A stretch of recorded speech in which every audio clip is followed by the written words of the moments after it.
Testing out the Stoeger STR-9MC factory magazine spring.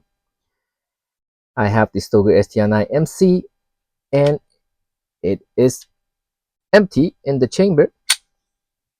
There are no magazine. I have two mags here that's been loaded with 10 rounds.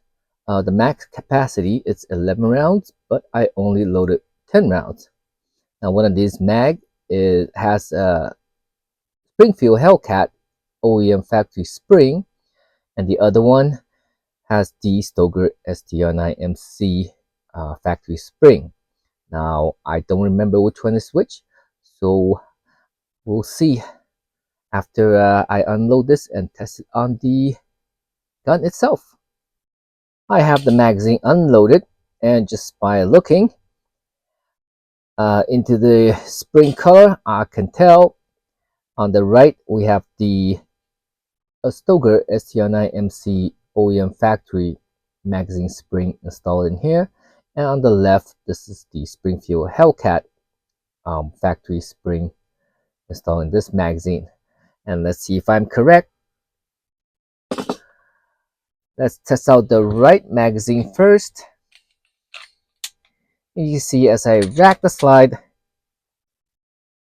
stop is not engaging fully with the slide notch.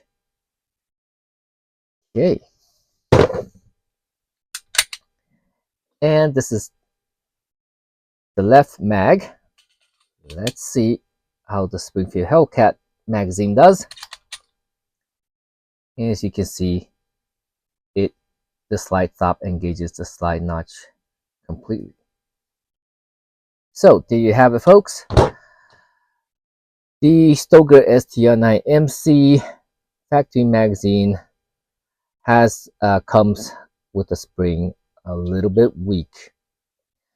Now I have had two of these pistols, a total of at least 5 mags, and they all exhibit a little bit of this weak spring issue. And just to show you, this is a 13 round factory magazine as well, and racking it, you can see it does not engage the slide notch completely.